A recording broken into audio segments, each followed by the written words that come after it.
I love looking at data and processing data. We're looking at a 1/3 replica of the Sentinel-6 Michael Freilich satellite. There's multiple instruments on the satellite. We have the altimeter, we have the radiometer. My name is Shailen Desai. And my role on the satellite is to combine the data from all of these different instruments that contribute to the measurement of sea surface height. The Earth's surface is covered by 70% oceans.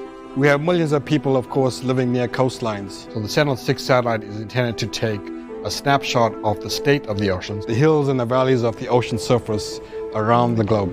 This antenna is sending a signal to the oceans, and that signal is bouncing back. When we combine the measurements from the last 30 years, this is the fourth of the series that I've been involved in. We're able to see how much has sea level changed over 30 years. I was born in Zimbabwe, moved to the United States, and came to college. I grew up in a country that was landlocked and had absolutely nothing to do with the oceans, and here I am helping to put together measurements of the oceans for the last 20 years. Because of that large surface area covered by the oceans, it influences climate and then affects the entire planet. For example, if there's an El Nino on the western coast of the Americas, is actually resulting in a drought in the country that I grew up in Zimbabwe. Wherever you live on this globe, the oceans will influence you in some form or the other.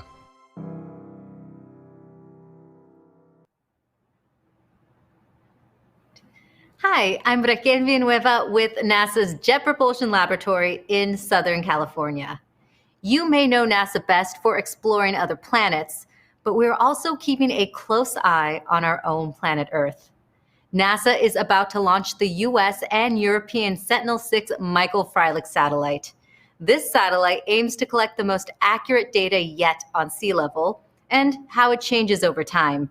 JPL manages Sentinel-6 Michael Freilich's mission for NASA. Shailen Desai is a measurement system engineer. He combines data from different instruments on the Sentinel-6 Michael Freilich satellite. This data helps measure sea surface height. And he joins us live today to answer some of your questions. If you have any questions you'd like to ask, you can leave them right here in the comments or post them to social media with the hashtag Seeing the Seas. Thank you so much for joining us, Shailen. Hi, Raquel. Great, so let's get started. How does the Sentinel-6 Michael Freilich satellite measure sea surface height? So one way to think of this is think of someone that gave you an empty bucket and added some water to that bucket, and then challenged you to provide him with a measurement of the height of that water without actually getting wet. So one approach to doing this would be to measure the height of the top of the bucket from the outside of the bucket, and then to measure the height from the water to the top of the bucket from the inside of the bucket. Then when you difference those measurements, you end up with the height of the water with respect to the bottom of where the bucket is sitting. Similar to that bucket, we have the Sentinel-6 satellite, which is basically the top of the bucket, from which we measure the height of the satellite with respect to the center of the Earth. And then after that, we have instruments on the satellite that are measuring the height or the distance between the surface of the oceans with respect to the height of the satellite. When you difference those two measurements, that then provides you with a measurement of the sea surface height with respect to the center of the Earth. Then as the satellite is traveling around the Earth, in a circle around the Earth, at a speed of about 6 kilometers per second or almost 4 miles per second, the satellite is then taking these measurements of sea surface height directly beneath the satellite as it travels around the Earth. The satellite then goes around the Earth about 127 times in about 10 days, and essentially covers or takes measurements of the sea surface as the Earth is rotating beneath it, takes measurements of the sea surface height. And after 127 times around the Earth, it returns to the same location. The end result is that you end up with a snapshot of the global oceans every 10 days. And then about that snapshot, how do the different instruments on the Sentinel-6 Michael Freilich satellite contribute to this measurement? So on the satellite, we have, for example, when you want to measure the top of the bucket with respect to the floor, the analogy to measure the height of the satellite, we have what we call tracking systems on the satellite. For example, a GPS receiver is one of the instruments that helps you provide the height and location of the satellite. The other instrument that is a tracking system as well is a French system called the Doris system. This is almost like a reverse GPS, where instead of receiving signals like GPS-like signals from GPS satellites, you're receiving signals from ground beacons on the surface of the Earth. And together, those two tracking systems then provide you an accurate measurement of where the satellite is, or the height of the satellite with respect to the center of the Earth. Then we have the primary instrument on the satellite, which is called a radar altimeter. This instrument is sending a signal from the satellite to the surface of the oceans, and that signal is then bouncing off the surface of the oceans, reflecting back to the instrument, and the instrument is then measuring the time it takes for that signal to travel from the time it left the instrument to the time it returned. And because we know the speed of that signal, that measurement of time for the signal to bounce back then provides you a measure of the distance between the satellite and the sea surface. So given now our knowledge of the altitude of the satellite, so the top of the bucket, and the measurement of the distance between the satellite and the ocean surface, which is the measurement of inside the bucket, difference in those two measurements then gives you a measurement of the sea surface height with respect to the center of the Earth. We also have an instrument on the satellite called a microwave radiometer. And this radiometer measures the water vapor content in the atmosphere. The problem with that radar altimeter signal as it is bouncing off the surface of the ocean is that it is delayed or slowed down by water vapor content in the atmosphere. And so by using the microwave radiometer to measure that water vapor content, we then know how much the signal has been slowed down by that water vapor. After we account for that, that radar signal then provides you a more accurate measurement of the distance between the sea surface and the satellite. So those are the main instruments that contribute to sea surface height. And there's something in the video that you said about water that really stuck with me. You described the ocean as having hills and valleys. Can you elaborate more on what this means? Sure. There are many contributions to the sea surface height that we observe from satellites. Each of these contributions can be thought of as layers on an onion. For example, as you peel the onion, from the largest layer of the onion, you start seeing the smaller and smaller layers and the smaller and smaller contributions to the observed sea surface height. The largest layer of the sea surface height onion, as you might like to think of it, is what we call the mean sea surface. So this mean sea surface is the average of the sea surface that you might take by taking measurements over a very long time, let's say over very many years. After you peel off that onion, and so after you know what that effect is, then you start seeing smaller effects. So another effect might be, for example, the effect of tides. Tides are caused by the gravitational pull of the sun and the moon. So, for example, if the moon is directly overhead, it'll pull on the water and cause a high on the water, so a hill, and nearby will then be the valleys. So this effect of tides comes from both the sun and the moon. After you take into account those effects of that layer of the sea surface height onion, then you can start seeing smaller effects. Like, as an example, you can see the effects of warmer and colder water. So, for example, if we think about that water in that bucket again, if you heated up that water, then that water would expand, and the water would then appear to be higher than what it was when it was at a cooler temperature. Similar to, for example, if you're in a swimming pool, you might find sometimes in a pool that there's different pockets of different temperatures of water. You might encounter a warmer pocket of water or a colder pocket of water. Well, the ocean is that big swimming pool where you also have warmer and colder pockets of water. And the warmer water, as I said, as you warm the water, it expands. So the warmer water is higher, and the cooler water is then lower. And those then again look like also contribute to these hills and valleys. That is a great analogy. And now whenever I see an onion, I'm going to think of the sea. And can you tell us more about your career path that led you to JPL? Sure. So I grew up in a small town in Zimbabwe, the third largest city in Zimbabwe, called Gweru. As I was growing up, I always enjoyed math and physics.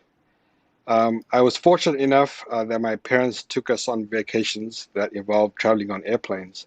And from those experiences, I became intrigued by airplanes, and my very first thought when I was younger was that I aspired to be a pilot. But on one of those vacations, we were lucky enough to visit the NASA Johnson Center in Houston. And from that experience, then I thought, oh, maybe I should become an astronaut. And so combining all of those experiences, after high school, I left Zimbabwe and attended college in the United States. I attended Purdue University, go Boilermakers. At Purdue, I pursued a degree in aeronautical and astronautical engineering. In one of those first classes at Purdue, the professor asked the class of about 150 how many wanted to be an astronaut. And about 90% or maybe all of the class raised their hands. In that instant in time, I realized that I needed to find something a little more unique as a career path. And so I kept looking at all of the different classes that I was experiencing at Purdue. And I came across a class that was teaching satellite navigation. And I became very interested in that, and then decided to pursue a graduate degree at the University of Colorado in Boulder, go Buffs. And in those classes, I was, of course, studied satellite navigation, but I also came across a class that taught the study of the size and the shape of the Earth using satellites that orbit around the Earth. And from that experience, I thought, oh, I wanted to perform research in that field. And I came across an opportunity to study the ocean tides using sea surface height measurements from the very first of the series of 4 satellites that precede the Sentinel-6 Michael Freilich satellite. And that satellite was called the Topics Poseidon satellite. So I did perform that research on ocean tides using the Topics Poseidon sea surface height measurements. And given my background in satellite navigation, I ended up landing a job at JPL, working as a navigation engineer, optical navigation engineer for the Deep Space One satellite. And about 2 years into JPL, I then landed a job. Again, given my experience with the Topics Poseidon sea surface height measurements, I landed a job as the measurement system engineer for the JSON-1 satellite. And JSON-1 is the second of the 4 satellites that precede Sentinel-6 Michael Freilich. And from that time on JSON-1 as a measurement system engineer, I also became the measurement system engineer for JSON-2, JSON-3, and now Sentinel-6. And almost over 20 years have passed since that first experience with JSON-1.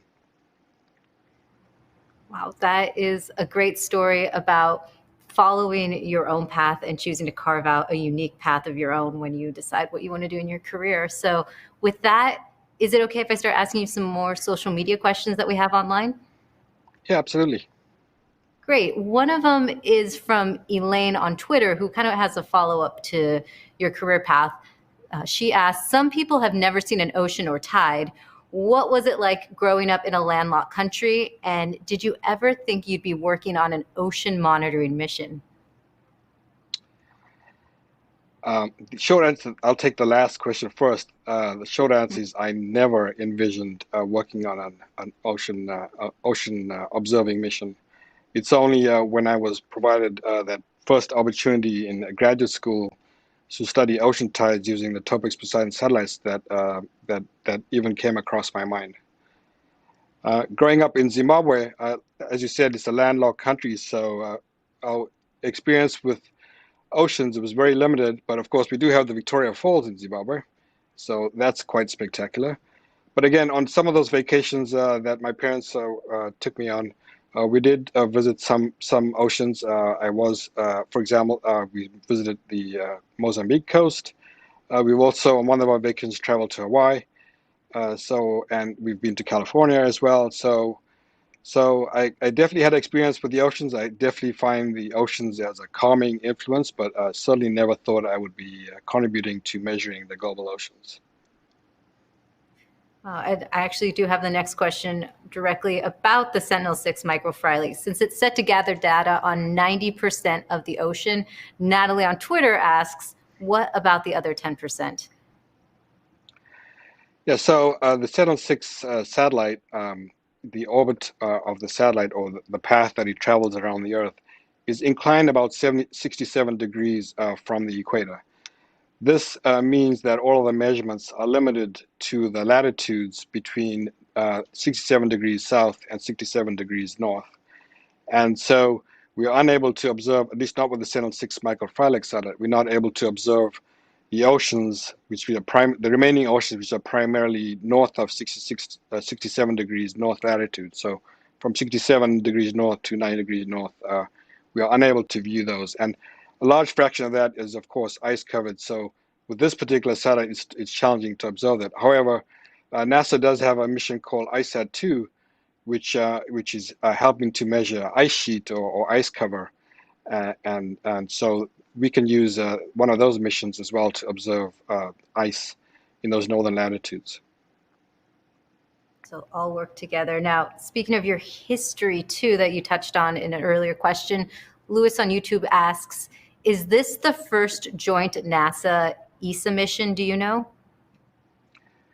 This is certainly not the first joint NASA-ESA mission. I believe NASA and ESA have collaborated on other NASA missions, but at least on this this heritage that Sentinel-6 Michael Freilich is built upon, we've had European partnerships between the U.S. and Europe since Topex Poseidon. Topex Poseidon was a collaboration between the French space agency CNES and NASA. And the follow-on, Jason-1, was also between CNES and NASA. Jason-2 then introduced new partners. In addition to NASA and the French Space Agency, we introduced NOAA, which is NOAA is an atmospheric administration here in the US. And we have the European version of that, which is called EUMETSAT. And those four partners then worked on Jason-2 and Jason-3. And then Sentinel-6 Michael Freilich is, at least on this series, Sentinel-6 Michael Freilich is then the first of which ESA then joined those collaborations. It's a real international collaboration there. Absolutely, that's actually one of the probably the most fun part of working on these missions is those collaborations, because it brings in these diverse perspectives on how to investigate and look at these data, because they are quite different, but you certainly you'd appreciate different perspectives on looking at this information, and you build relationships. One of the people from the French Space Agency, I've been working with him for over 20 years on all of these missions, and we're also working on a future mission as well. I think our next question is a perfect segue from that. Linda on Facebook asks, do you think our knowledge of the sea is ever changing? And how do we update this knowledge? Is there a central sea database? So these data that we collect from all of these missions are certainly collected by different agencies and assembled in, I would say, more user-friendly forms. For example, you can get grids of these 10-day snapshots of sea surface height measured by these satellites. These are, the public is able to get these data sets. There are, of course, we have tide gauges around the Earth, which are individual instruments measuring sea surface height at individual spots. There are also places where we can pick up those data. In fact, we use those tide gauge measurements to help to determine or validate the accuracy of the measurements coming from the satellites. So there are certainly databases of all of these sea surface heights available in different forms. You might have to repeat the first question for me. Of course. She wants to know if the knowledge of sea is ever changing. Certainly, it's, as I mentioned, that peeling the onion analogy is certainly appropriate here, because as the length of these measurements, the duration of these measurements increases, we're able to peel those layers of the onion to the smaller and smaller layers of that onion. As we learn about the top layers or the largest effects, and we learn how and we know how to model them or account for them, we are then able to then look at these as these smaller features or smaller amplitude features. Now, Jeff on Facebook has a more technical question. What is the spatial resolution that will be attained with this new satellite? So as I mentioned, most users of these measurements typically use, as I said, the path of the satellite is around the Earth and the ground speed of about 6 kilometers per second. Most users or scientific users will use the sea surface height measurements that average to the 1 second intervals along the satellite. So along the satellite ground track, you will basically, those users will use a sea surface height measurement that's about every 6 kilometers or every 3.7 miles along the ground track of the satellite. And I also mentioned the satellite takes about, goes around the Earth about 127 times to cover the full Earth before coming to the same spot. So the resolution across track, so in longitude, let's say, is essentially 360 degrees divided by 254. Is the resolution then in that direction. And then this is another question that kind of complements one we had earlier. Lewis on YouTube is asking, does this complement ISAT-2 in any way? Certainly, as I described earlier, ISAT-2 is measuring ice, for example. The Sentinel-6 Michael Freilich is measuring the oceans, and all of this is tied to the Earth's water cycle, for example, right? So we have water from the ice sheets might be melting and providing, adding content to the oceans, or for example, we might have water in rivers and lakes that are then, if the rivers are flowing into the oceans, they're also contributing to the oceans, and then evaporation from the oceans has water going into the atmosphere, which then ends up coming back down as rain. So all of these missions are certainly interlinked. ISAT-2 is not the only one.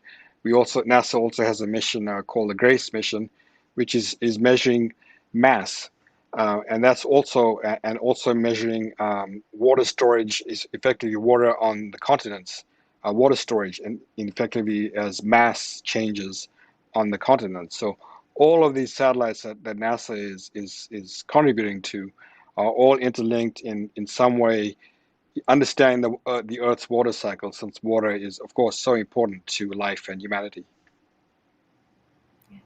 And then Lewis on NASA Climate Facebook is asking, what level of precision does taking air moisture into account add? Are we talking centimeters or meters? So the delay caused by the water vapor content in the atmosphere has a magnitude that ranges anywhere between 5 centimeters to up to 40 centimeters, but averaging probably, I think, in around the 10 to 20 centimeter range is the improvement you get by being able to measure that water vapor content. Then we have another question. Talki on YouTube asks, how is this satellite going to help research about icebergs and rising water levels in the poles? And what makes this satellite unique from any others? This satellite has some instruments that certainly have enhancements to some of the instruments. So there's certainly a long heritage of instrumentation that Sentinel-6 Michael Freilich builds upon. But some of the instruments have newer features. The receiver that's receiving GPS signals, for example, is also receiving signals from the European version of GPS, which is called Galileo. So it's tracking these different types of constellations. The radiometer also is which is measuring the water vapor, as an instrument that helps improve the stability or the how much the error might change with time. So it's ensuring that error does not change with time. So because if that error does change with time, it might impact our understanding of sea level. The altimeter on the satellite is also quite enhanced in that it's expected to provide higher resolution of the sea surface height measurements and a higher accuracy of that measurement of the distance between the satellite and the sea surface. And then we have time for 2 more questions. One is from Sarah P. on Facebook, who asks, can we see from the 30 years of data collection evidence of global warming? That's, I think, a sensitive topic, probably better left to climate scientists. But I think from my perspective, I can tell you what the data tell us. The data, if you take the data from 30 years, we certainly have strong evidence that the observed sea surface height measurements are rising at about a level of about 3 millimeters per year. And the climate scientists will tell you that half of that is caused by ice melting from glaciers, for example, and the other half from ocean warming. So when I talk about that bucket, for example, if you added ice to that ice melting would then cause that water to rise. Or when you warm that water, it expands the water and also causes the height of the water to increase. So the And data I think certainly you'll support sea level rising, and the climate scientists are left then to explain the source of that. Great. And I think you'll be the perfect person to answer this question from Sarah on Facebook, who asks, I'm a high school teacher in Nebraska. My students have a hard time relating our oceans and issues regarding climate change. What's the most important piece of data or research you've seen that really solidified the importance of this research for you? Of course, seeing the average of the sea level rising over 30 years is quite important. But the El Nino event, for example, there's a 96, I think, or 96, 97 El Nino event, as I mentioned in the video we saw at the start of the show, which is El Nino event that caused a warming a significant warming of the oceans off the western coast of the Americas. And that El Nino event affected climate in such a way that in the country that I grew up in, that El Nino event ended up causing a drought in my home country.